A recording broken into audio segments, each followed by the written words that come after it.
Eu antes queria agradecer aqui a presença dos ilustres procuradores da República, doutor José Augusto Vargas, chefe da Procuradoria da República do Rio de Janeiro, doutor Eduardo El Age, doutor Lauro Coelho Júnior, todos do Ministério Público Federal do Rio de Janeiro, doutor Ataíde Ribeiro Costa, também integrante do Ministério Público, SOC do Estado do Paraná.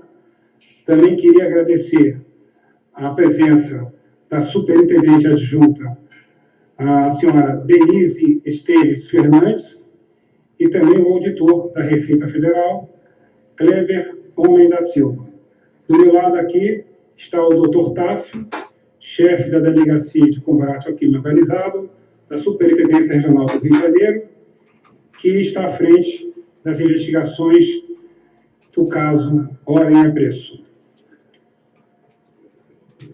Nesta data, a Polícia Federal deflagrou uma ação conjunta com o Ministério Público Federal e a Receita Federal do Brasil, onde deflagrou a operação denominada Calicut, com o objetivo de investigar o desvio de recursos públicos federais em obras realizadas pelo governo do Estado do Rio de Janeiro. O prejuízo estimado é superior a 220 milhões de reais. A apuração em curso identificou fortes indícios de cartelização de grandes obras executadas com recursos federais mediante o pagamento de propinas e agentes estatais, incluindo um ex-governador do Estado do Rio de Janeiro, além de outros fatos.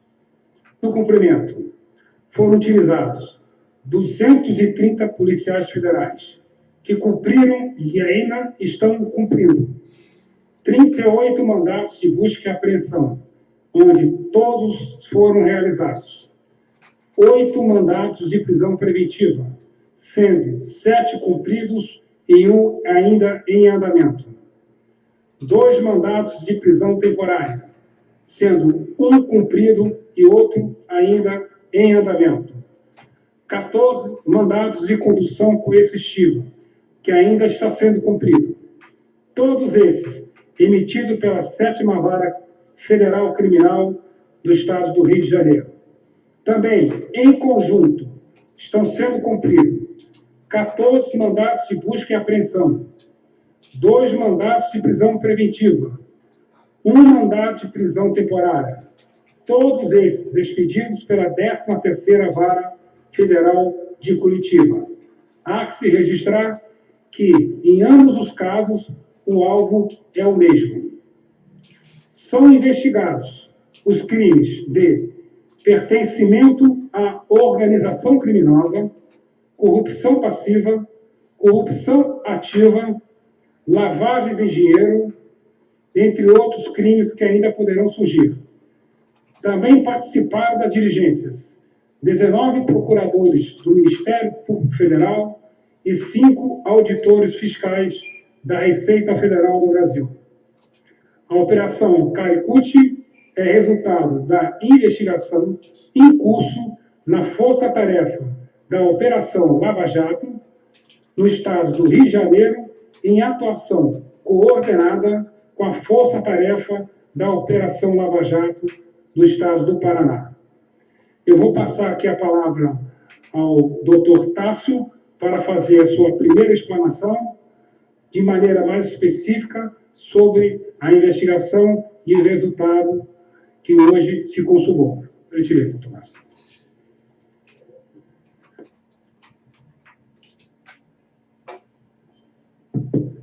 Bom dia a todos.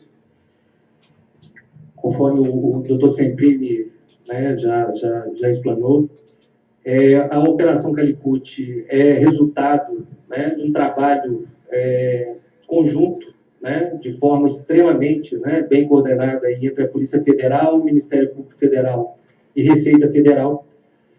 Foi desenvolvido, né, ela abarca tanto cumprimentos de ordens judiciais da 7ª Vara Federal Criminal do Rio de Janeiro, né, aí no âmbito da Operação Lava Jato Rio de Janeiro, e também mandados expedidos pelo juízo da 13ª Vara de Curitiba, né, aí no âmbito da Operação Lava Jato do Paraná. Em relação às prisões, né, foram decretadas, há mandatos concomitantes, né, a maior parte decretado pelo Estado, pela Justiça Federal do Rio de Janeiro, né, 3 pela Justiça Federal de Curitiba.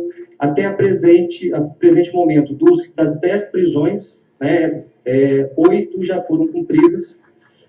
Em relação aos endereços, né, as buscas estão sendo finalizadas, já foram apreendidos aí, ainda não há um diagnóstico preciso aí, mas foram apreendidos obras de arte, valores em espécie e veículos, né? Ainda está sendo consolidado esses números. Em relação aí à atuação, né, eu acho que o mais importante a se destacar é realmente, né, talvez seja inédito aí, né, essa atuação conjunta entre as forças-tarefas do Rio de Janeiro e do Paraná.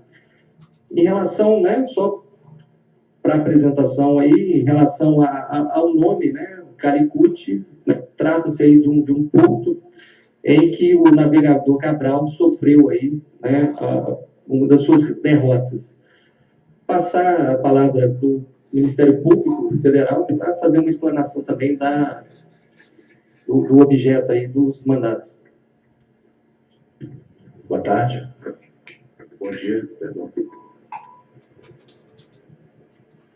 Enfim, eu sou coordenador da Força-Tarefa da Operação Lava Jato aqui no Rio de Janeiro.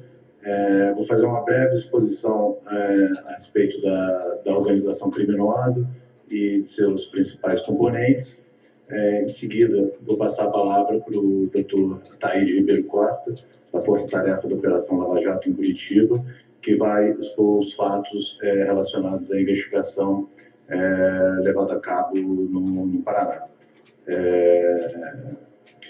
Gostaria de esclarecer que, em relação aos fatos do Rio de Janeiro, já foi determinado o levantamento do sigilo da decisão proferida pelo juízo da 7ª Vara Federal Criminal e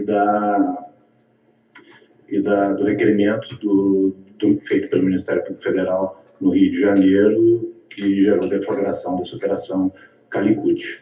E essas peças estão disponíveis no site da Procuradoria da República no Rio de Janeiro.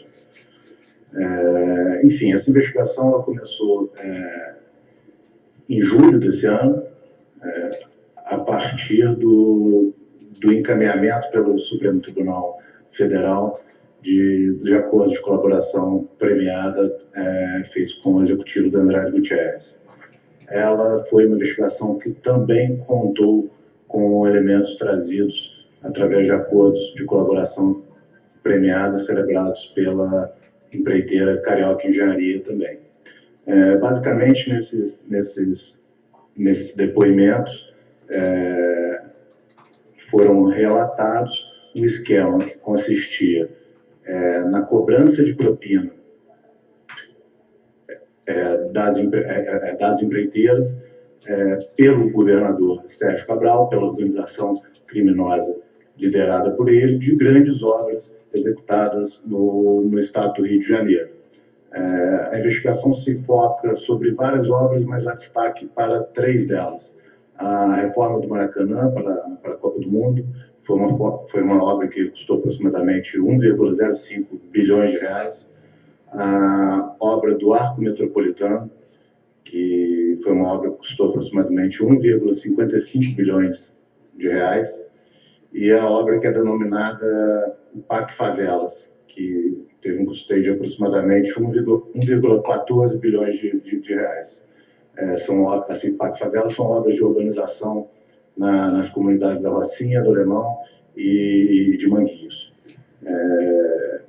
Vale ressaltar aqui que a obra do Maracanã ela é financiada com recursos federais e a obra do Arco Metropolitano e do PAC Favelas ela é custeada, em parte, com recursos federais. Daí justifica-se a atuação dos órgãos de persecução penal federal sobre essa investigação, uma vez que houve significativo desvio de recursos públicos federais. O esquema basicamente consistia na cobrança de uma mesada pelo governador Sérgio Cabral, dessas empreiteiras que recebiam em troca, em regime de cartelização dessas empreiteiras, essas grandes obras. As licitações eram fraudadas, pré-determinadas, que iam realizar esses contratos, e a partir da execução, a partir dos pagamentos que eram realizados pelo governo do Estado, se realizavam esses pagamentos. Esses pagamentos ocorreram entre 2007 e 2014, durante os 2 mandatos do governo de Sérgio Cabral. Em relação a Andrade Gutierrez, foi afirmado que havia um pagamento de uma mesada de R$350 mil, isso foi pago por pelo menos um ano. Em relação à Carioca Engenharia, o pagamento de mesada de R$200 mil no primeiro mandato, e no segundo mandato, Sérgio Cabral, essa mesada subiu para R$500 mil por mês, de forma que a investigação ela comprova ou ela aponta um pagamento de propina pela Andrade Gutierrez de pelo menos R$7,7 milhões, pela Carioca Engenharia de pelo menos R$32,5 milhões. Esse é o valor esses valores são que a investigação aponta como elemento de propina efetivamente pago. Mas, partindo do pressuposto que a propina era solicitada no patamar de 5 mais 1%, ou seja, 5% para o governador Sérgio Cabral, mais 1% de uma denominada taxa de oxigênio, que era destinada à Subsecretaria de Obras, conduzida pelo investigado Hudson Braga, foi possível fazer uma estimativa de que houve solicitação de propina, não só da Andrade Gutierrez e da Carioca Engenharia, mas também de todas as empreiteiras que participaram desse consórcio. Entre eles foram todas as empreiteiras, as grandes empreiteiras investigadas pela Operação Lava Jato. Pode-se dizer de uma solicitação de propina no valor de até R$224 milhões, só em relação a essas 3 grandes obras: Arco Metropolitano, Parque das Favelas e Maracanã. Basicamente, a organização criminosa ela tem seu ápice num denominado núcleo político, o governador Sérgio Cabral, e abaixo dele aparecem 2 operadores administrativos, que eram responsáveis também pela solicitação da propina, o controle do recebimento dessa propina, e aí seria o então secretário de governo Wilson Carlos e o já mencionado subsecretário de obras Hudson Braga. Esses 2 operadores administrativos tratavam juntamente com os executivos das empreiteiras como seria feito esse pagamento.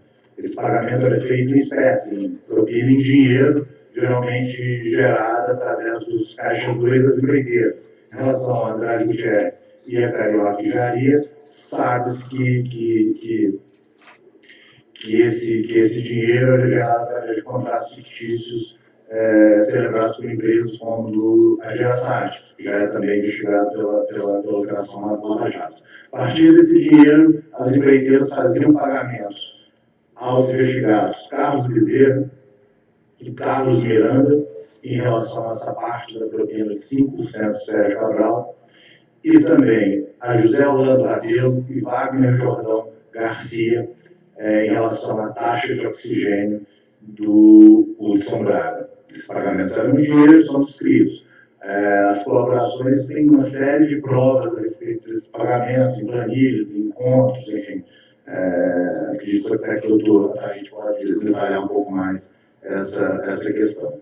Esse é o quadro, o desenho da organização criminosa, e a partir daí, o desafio que se tinha era, diante desse desenho de uma organização criminosa que recebia grande quantidade de propina em dinheiro, produzir efetivamente provas desse recebimento e da ocultação desse valor.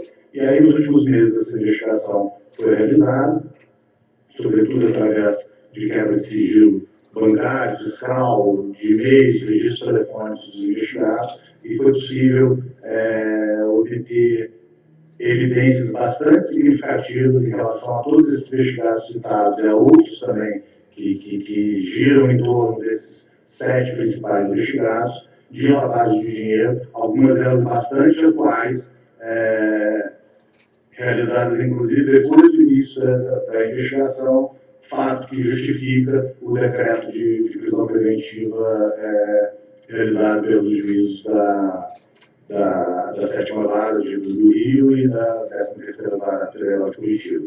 Basicamente, são muitos detalhes, a investigação é bastante complexa, não é possível exaurir todos esses elementos aqui, mas basicamente verificou-se prestação de serviço de consultoria supostamente fictícios para fazer essa lavagem de dinheiro, aquisição de bens de luxo, como helicópteros, lanchas, imóveis, obras de arte, joias, enfim, a investigação gira em torno mais ou menos dessa situação. Isso é um quadro geral que eu posso passar para vocês.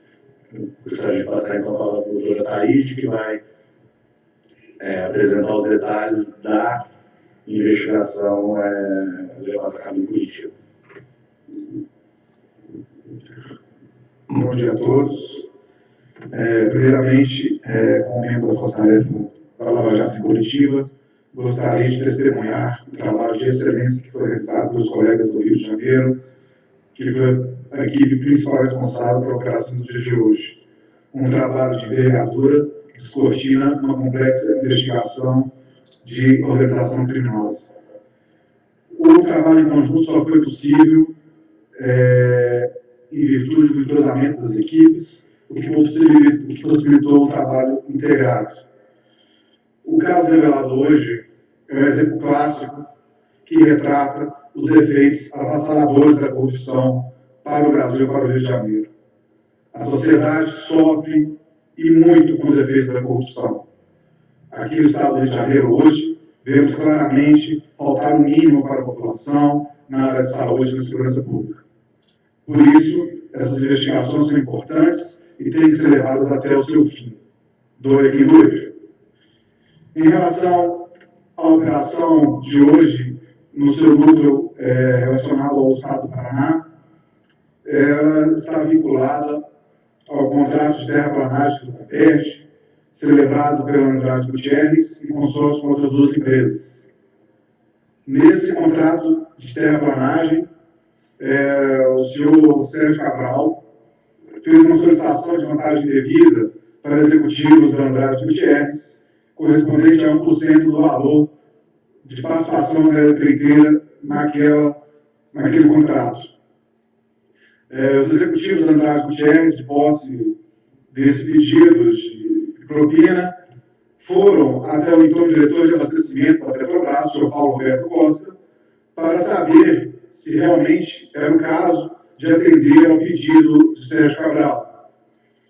Paulo Roberto Costa, na ocasião, confirmou que deveria ser pago essa propina, ocasião em que os executivos da Andrade Gutierrez novamente se reuniram com o Sérgio Cabral dentro do Palácio da Guanabara e acertaram o valor de R$2.700.000 de propina relacionados ao contrato de terraplanagem do Comperj.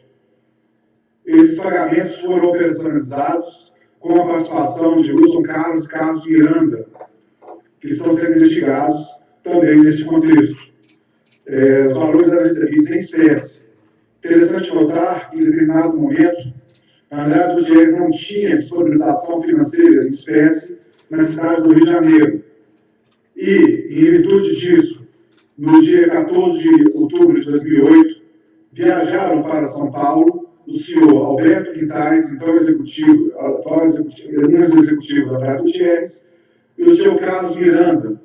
Essa viagem para São Paulo tinha o único intuito de obter, na sede da Andrade Gutierrez daquela cidade, valores em espécie destinados a Sérgio Cabral.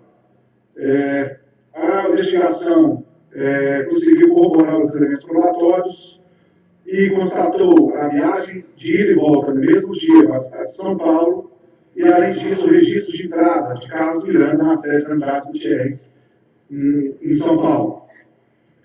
Outros pagamentos também ocorreram no âmbito dessa solicitação e há indícios, há evidências de várias reuniões ocorridas em escritórios de Carlos Miranda e Sérgio Cabral e também dentro do próprio Palácio do Governo.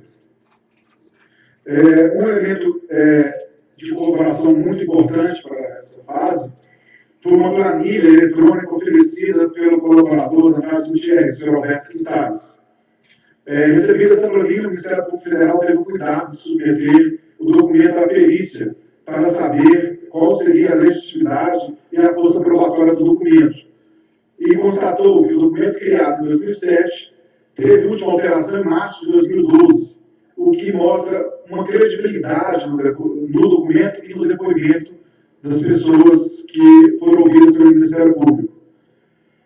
É possível que outras empresas também, no âmbito do Comperj, tenham recebido solicitação de propina, mas esses fatos de hoje são adscritos ao contrato de terraplanagem da Andrade Gutierrez. Dentro dessa planilha mencionada por Alberto Quintais, é uma planilha que possui várias colunas com indicação de várias obras da Andrade Gutierrez no estado do Rio de Janeiro, e ali há o apontamento da propina estimada que deveria ser paga, da propina efetivamente paga pela Andrade Gutierrez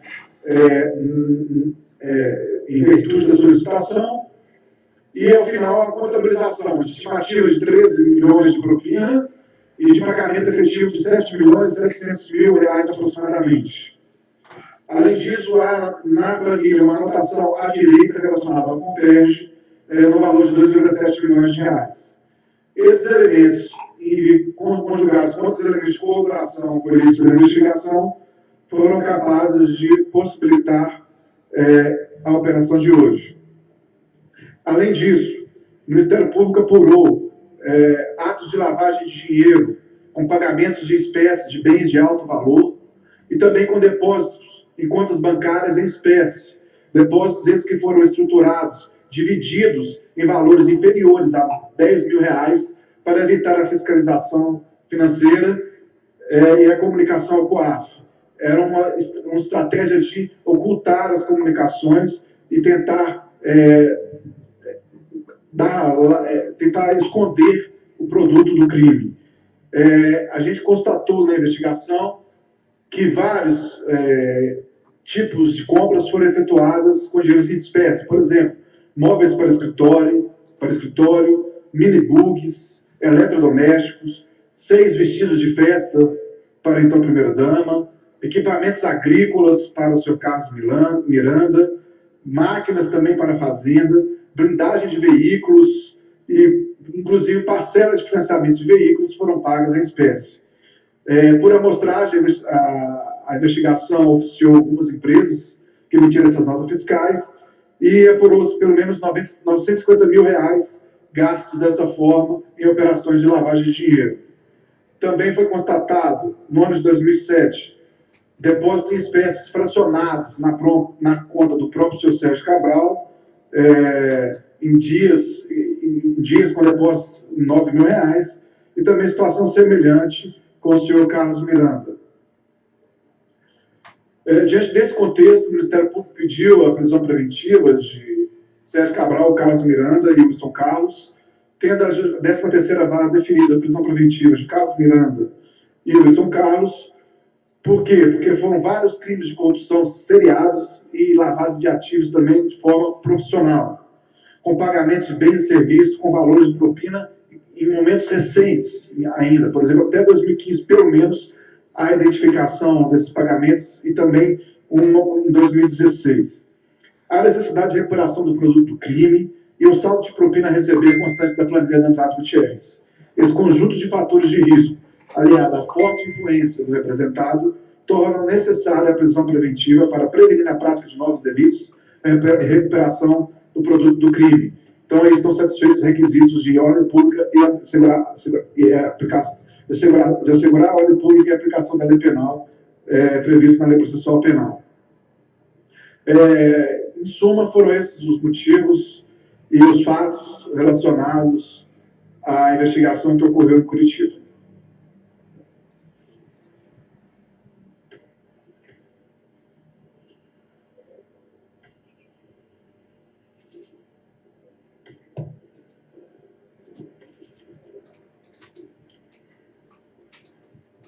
Bom dia a todos. A Receita Federal como órgão responsável pela arrecadação, né, dos recursos públicos a serem utilizados na manutenção do Estado, se vê alinhada aí com o clamor da sociedade, já até citado pelo procurador, doutor Ataíde, que clama por, né, fim desse desvio dos serviços, dos recursos públicos. Então, a Receita Federal, ela tem aplicado, assim, bastante recursos, né, o corpo técnico dela tem se dedicado bastante nas operações, na força-tarefa, né, juntamente com o Ministério Público e a Polícia Federal, no combate aí à corrupção, né, nas operações da Lava Jato. Um grande percentual de auditores fiscais tem atuado nas investigações, né, no detalhamento, no aprofundamento das investigações e nas ações fiscais, efetivamente, para combater esse tipo de fraude.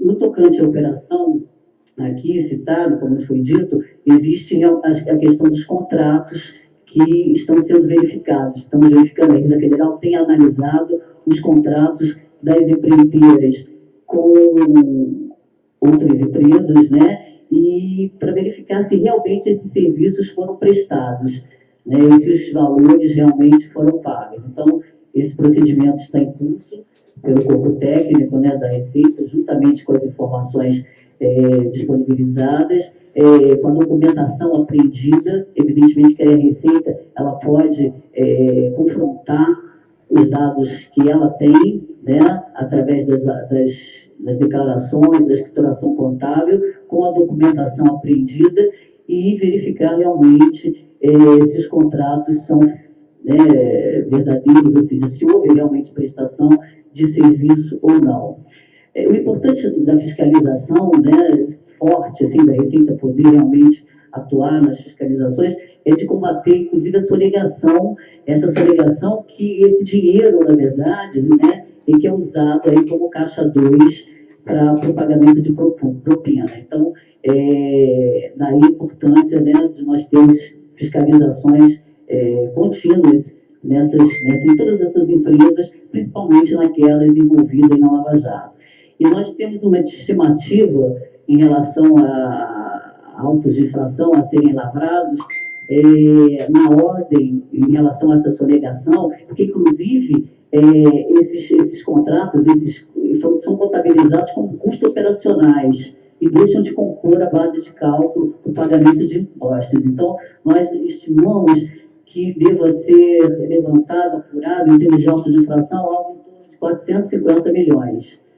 Então, é bastante significativo, e daí a importância realmente da força-tarefa, dessa atuação conjunta, né, dos órgãos no combate realmente à corrupção. Eu vou passar aqui para o Kleber, chefe do SPI, né, do nosso núcleo de investigação aqui no Rio de Janeiro. Bom dia a todos. Como eu colocou a doutora Denise, há uma grande importância combater a sonegação como forma também de combater a corrupção. Todas essas empresas, elas não têm como formar-se caixa 2 para pagar propina se elas não estiverem sonegando. Eu só gostaria de pontuar, no caso de sonegação, no caso de lavagem, com a importância que da gente não se atentar friamente a certos números, porque há certas situações em que os números não podem até nos enganar. Eu cito um exemplo de um dos investigados, em que ele adquire a participação societária do posto de gasolina por um valor irrisório, mas que não tem o mínimo sentido o valor da aquisição. Para vocês terem uma ideia, um dos sócios desse posto vinha adquirindo por ano, recebendo de dividendos, cerca de mais de R$1 milhão. E esse investigado, ele adquire 40%, esse sócio tinha 95% do capital desse posto, o investigado vem adquirir 40% do total de cotas do posto por R$20 mil apenas. Esse valor, se você for analisar friamente os R$20 mil que ele pagou, ele tinha condição econômica de adquirir essa participação societária. Porém, não faz o mínimo sentido que ele está recebendo mais de R$1 milhão de dividendos, vender quase metade da sua participação, que equivaleria mais ou menos a R$500 mil por ano, por R$20 mil.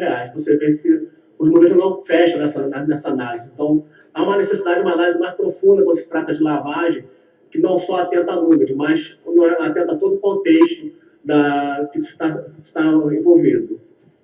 Bom, acho que não há necessidade de se aprofundar mais, a explanação já foi bem feita em relação aos outros. Não sei se o Eduardo vai falar mais alguma coisa, Eduardo. Estou bem esclarecido. Espero as perguntas. Ok, então vamos abrir para algumas perguntas e a gente dá sequência aqui. Bom dia.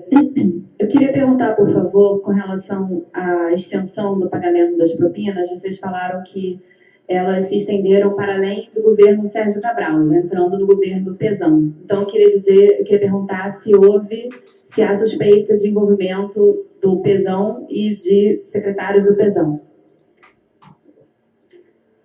Bom dia. Na verdade, o que foi dito é que a lavagem de dinheiro que é feita até hoje se estendeu após o mandato do alvo Sérgio Cabral.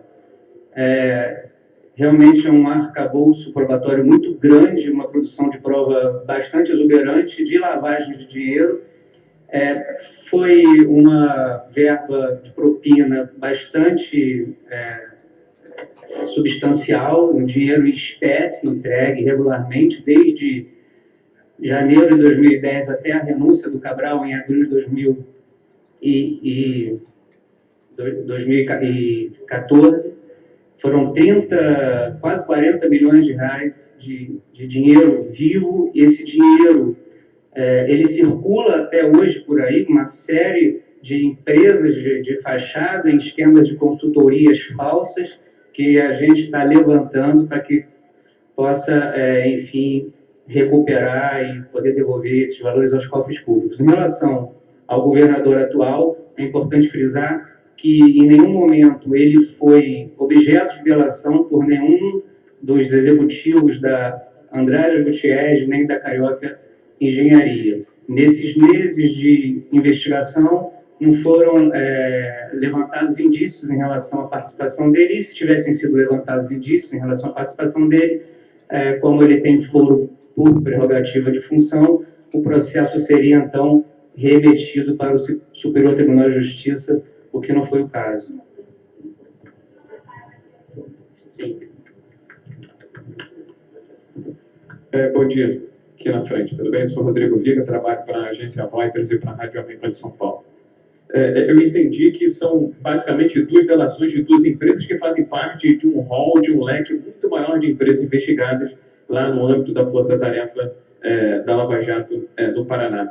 Eu não sei se vocês têm elementos para chegar a esse tipo de estimativa, mas tendo em vista que são muito mais empresas que estão envolvidas nesse esquema de corrupção Brasil afora, quanto é que poderia se chegar a esse esquema de dinheiro ilegal, de propina, demandado, movimentado pelo governador Sérgio Cabral e seu grupo, a sua quadrilha, durante os 2 mandatos dele? E a outra pergunta que eu faço é o seguinte: existe uma discussão célere no Congresso Nacional para que o dinheiro de caixa 2 de propina não seja mais considerado qualquer ilegalidade. E eu queria saber o que o Ministério Público analisa, como é que vê essa perspectiva de o caixa 2 de propina não ser mais considerado como crime, uma espécie de anistia para os políticos que estão com medo, provavelmente, das futuras leniências, acordos de leniência de delação premiada. Obrigado. Em relação a valor de propina, o doutor Lauro ele já até esclareceu. O que aconteceu foi o seguinte: as empresas elas se consorciaram para ganhar obras de estrutura no estado do Rio de Janeiro. Essas empresas elas participaram de um processo de fraude à licitação, já com uma combinação com o governo do estado do Rio de Janeiro. Já se sabia previamente quem ganharia qual obra. Especificamente quanto aos 3 objetos da nossa operação de hoje, que é o Arco Metropolitano, o Parque das Favelas e a reforma do Maracanã, o que se tem é que foram gastos aí pouco mais de 3 bilhões de reais, e a indicação que temos é que a propina solicitada era de 5% do valor de cada obra, mais 1% da taxa de oxigênio, que foi a taxa pedida pelo subsecretário de Obras, também o Hudson Braga, e esses 6% teriam incidido sobre todas as empresas consorciadas, não somente em relação a Andrade Gutierrez e a Carioca Engenharia. E aí teríamos, então, uma cifra aí de pedido de propina que alcança pouco mais de 220 milhões de reais nesses dois mandatos, né? Eu disse 2010, retificando agora, na verdade começou em 2007, nesses dois mandatos. Em 2007, já no primeiro mês de mandato, essa solicitação foi feita dentro do Palácio das Laranjeiras, foi pedido, inclusive, um adiantamento de propina antes sequer das obras terem iniciado. Então, o que se tem é isso. É importante frisar que essas informações que foram passadas pelos colaboradores, elas, ao longo desses meses, estão sendo ratificadas por uma série de indícios e provas diretas que têm sido levantadas pela Polícia Federal, o Ministério Público Federal e a Receita Federal. Em relação ao Caixa 2, o doutor Ataís. Com relação à segunda pergunta, a sociedade hoje ela deve estar vigilante quanto aos retrocessos legislativos que prejudicam as investigações. Se a investigação, cito a Lava Jato como exemplo, for abafada por manobras, o caso de hoje permaneceria nas sombras, na escuridão. Crimes com consequências tão drásticas para a população jamais seriam investigados e jamais seriam seus responsáveis punidos e responsabilizados. O Ministério Público renova o clamor para que a sociedade brasileira fique atenta. Não podemos permitir que a corrupção se perpetue. Temos que avançar em matéria de combate à corrupção e não retroceder. A sociedade hoje, e digo literalmente hoje, deve voltar os olhos para o Congresso Nacional e acompanhar atentamente os debates e as votações do pacote anticorrupção das 10 medidas. Nós temos que lutar contra a corrupção e não permear o campo fértil para que ela continue a correr dentro do nosso país em um clima de impunidade, como sempre foi até hoje acontecido. Bom dia, Ari Peixoto, TV Globo. Eu queria duas perguntinhas rápidas. No início se falou que dos 10 mandados de prisão, um não foi cumprido. Eu queria saber quem é. Eu queria voltar, e eu acabei me perdendo aqui, eu estava ao vivo, com relação a essa coisa do dinheiro em espécie da Andrade Gutierrez, da terraplanagem da Comperj. Se tem esse valor e como é que esse dinheiro era, enfim, repassado da construtora para o seu, aspas, beneficiário. Poderia repetir a primeira pergunta, por gentileza? A primeira pergunta, acho que é mais para a Polícia Federal. Dos 10 mandados, um não foi cumprido, foi dito, o doutor Semprini falou no início, né? Quem é a pessoa que cujo mandado de prisão ainda está em andamento? E a segunda pergunta é a coisa do dinheiro em espécie. Quanto era, quanto foi e como é que foi repassado? Era mala, era sacolinha, era envelope? Em relação aos 10 mandados, um mandado de prisão preventiva relativo a Luiz Paulo Reis ainda não foi cumprido. Não pode-se dizer, né, que ele está foragido. A gente espera, né, no endereço não foi encontrado, a gente espera que ele se apresente na Polícia Federal. E há um mandado de prisão temporária relativo a Paulo Fernando Magalhães Pinto. Também não foi encontrado em seu endereço e a gente também espera que ele se apresente à Polícia Federal. Não há como se afirmar ainda que estão foragidos, né, bastando que ele se apresente. E caso não se apresentem, vão ser adotadas as medidas legais aí. Está aguardando, né, na presente data aí, a apresentação, né, dentro dos 10, 8 foram devidamente cumpridos, ainda estão em curso. Obviamente, as equipes ainda estão, né, realizando diligências, mas se espera que essas duas pessoas se apresentem na Polícia Federal para, né, as devidas providências legais. Bom dia, Luciano Cabral, da Globo News. Só um parênteses, havia uma segunda pergunta, né? Da Comperj, é isso? Tá. Com relação à Comperj, o valor foi de 2,7 milhões de reais. Esse valor foi previsto na planilha eletrônica que a gente informou e foi entregue pela Andrade Gutierrez. Com relação ao dinheiro em espécie, todos os colaboradores foram uníssonos em dizer que os pagamentos eram feitos em dinheiro em espécie, e da parte do senhor Sérgio Cabral, o senhor Carlos Emanuel de Carvalho Miranda ia até as sedes das empresas, Carioca Engenharia, com uma mochila nas costas, pegava o dinheiro em espécie e saía pela porta da frente. A gente conseguiu provas de que o senhor Carlos Miranda esteve, de fato, na sede dessas empresas. Existia registro de entrada do senhor Carlos Miranda na sede da Andrade Gutierrez, em São Paulo, e também na sede da Carioca, no Rio de Janeiro, o que confirma a declaração dos colaboradores. A gente também identificou e-mails do senhor Carlos Miranda para a Carioca, pedindo doação eleitoral para o PMDB.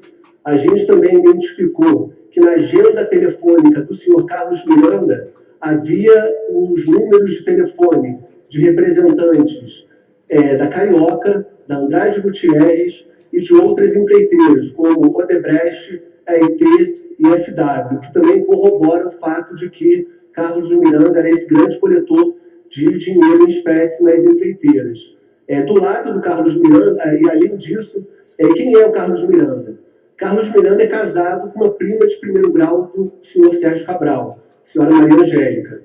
A gente também identificou que o senhor Carlos Miranda era ele que fazia as declarações de imposto de renda do senhor Sérgio Cabral, o que também comprova o estreito vínculo entre eles.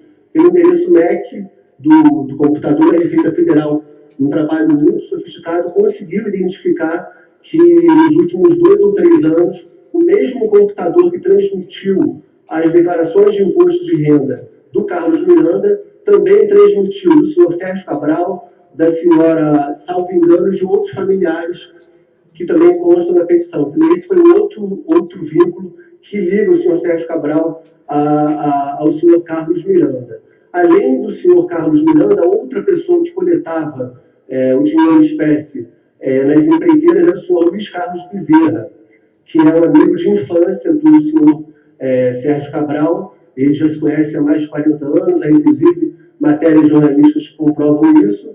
E na quebra telemática a gente conseguiu identificar que o senhor Carlos Bezerra ele possui uma extensa contabilidade desse dinheiro para familiares e para o próprio Sérgio Cabral, que ele anotava em papéis. E ele anotava esses valores em papéis, tirava foto do papel e mandava para o seu próprio e-mail como forma de controle. Também a Carioca apresentou provas da entrada do senhor Carlos Bezerra dentro da Carioca, que também corrobora as declarações dos colaboradores. Com relação ao senhor Wilson Braga, que era a taxa de oxigênio, esse braço da organização criminosa também fazia solicitação da propina em dinheiro em espécie. Era sempre em dinheiro em espécie como forma de dificultar o rastreamento desses recursos. Com relação ao senhor Wilson Braga, os recursos eram entregues do lado ali das obras, aqui o Banerjão, ali na Vila Peçanha, com a Rua México. Geralmente um carro passava ali e os emissários do senhor Wilson Braga, o senhor Wagner Jordão Garcia e também o senhor José Orlando Rabelo, que era assessor do senhor Wilson Braga, faziam a coleta desses recursos. Um fato que corrobora a nossa constatação de que a propina ia muito além da Carioca e da Andrade, que vieram como colaboradores, foi um e-mail que foi enviado pelo senhor Alex Sardinha, da Construtora Oriente, em que ele envia para o senhor Wagner Garcia, emissário do senhor Wilson Braga. E ele fala o seguinte: taxa de oxigênio O2. Está aqui o quanto a gente deve de 1% do O2, e está aqui quanto que a Delta deve, quanto que a EIT deve, quanto que a Canter deve. Quer dizer, prova de que o esquema ia muito além das colaboradoras e abrangia outras empresas da construção civil aqui no estado do Rio de Janeiro, no momento que o estado do Rio de Janeiro teve investimentos bilionários com obras aí de construção civil. E só mais um ponto aqui para finalizar, queria ressaltar a gravidade das condutas. Uma das obras, a do PAC da favela do Alemão. O Alemão é a favela, o bairro com o pior IDH do Rio de Janeiro. Então, essas pessoas, essa organização criminosa, roubou dinheiro de uma verba que custava R$1 bilhão para custear suas mordomias e suas excentricidades mundo afora. Só para complementar, em relação a esse esquema de pagamento de propina, o dinheiro que abastecia o Caixa 2 da Andrade Gutierrez e da Carioca era do esquema dos irmãos Assad, da Dirassad e Samir Assad, que já é conhecido pela mídia. Eu peço a compreensão dos senhores, nós vamos encerrar a coletiva.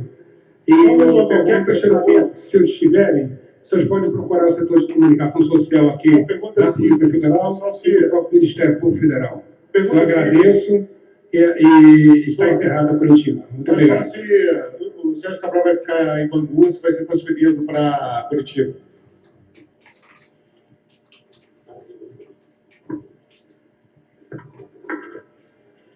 Essa questão está sendo analisada, né? Já foi oficiada a Secretaria Penitenciária do Rio de Janeiro, né? A princípio vai ficar em Bangu. Obrigado.